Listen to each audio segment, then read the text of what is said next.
Hello প্রিয় দর্শক, আবারও ফিরে এলাম আরও একটি নতুন ভিডিওর সঙ্গে।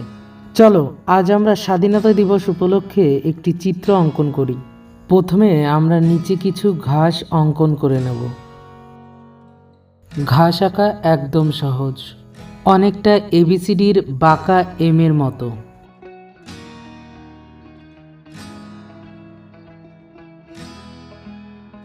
এবার একটি বক্সের সাহায্যে একটি শিশু এঁকে নেব, যার হাতে রয়েছে আমাদের জাতীয় পতাকা।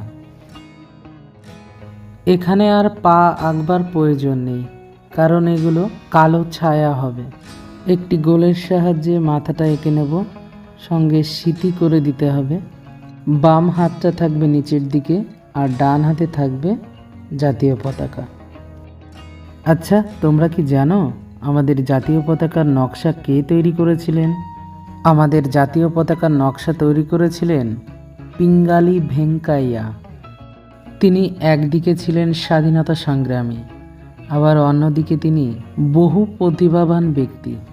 যেমন তিনি শিক্ষাবিদ, ভূতত্ত্ববিদ, কৃষিবিদ এবং ভাষাবিদ হিসাবেও পরিচিত ছিলেন। যাই হোক, এবার ডান দিকে একটি গাছ অঙ্কন করে নেব। বাঁদিকে একটি ডাল এঁকে নেব, যেখানে থাকবে একটি আগল ভাঙা খাঁচা, যা আমাদের বার্তা দেবে আমরা মুক্ত, স্বাধীন। একটি বক্সের মাধ্যমে খাঁচাটি অঙ্কন করব।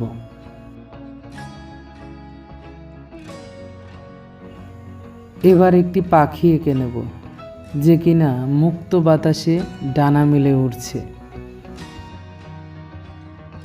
ও হ্যাঁ, পতাকার অশোক চক্র আঁকতে তো ভুলেই গেছিলাম।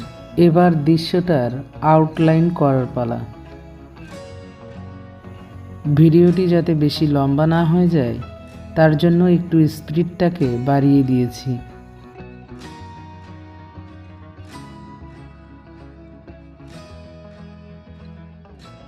এবার অরেঞ্জ কালার দিয়ে উপরের দিকে আকাশটাকে রং করব। রংটা এমনভাবে করতে হবে যাতে উপর দিকে একটু গাঢ় থাকে এবং নিচের দিকে হালকা হয়। এবার সবুজ রংটা দিয়ে ওই একই রকমভাবে নিচের দিকে গাঢ় করে উপরের দিকে আলতো করে রং করতে হবে। একবারে পতাকাটাও রং করে নেব। এবার কালো রঙের পালা। তোমাদের একটি কথা বলে রাখি, চিত্রে যদি কখনো কালো রঙের প্রয়োজন হয়, তবে তা সবসময় শেষের দিকে করা উচিত, কারণ কালো রং খুব তাড়াতাড়ি ছড়িয়ে পড়ে। রং হাতে লেগে পুরো ছবিটাই নষ্ট হয়ে যেতে পারে। এবার একটি কানের কাঠির সাহায্যে কালো রংটাকে ছড়িয়ে দেব।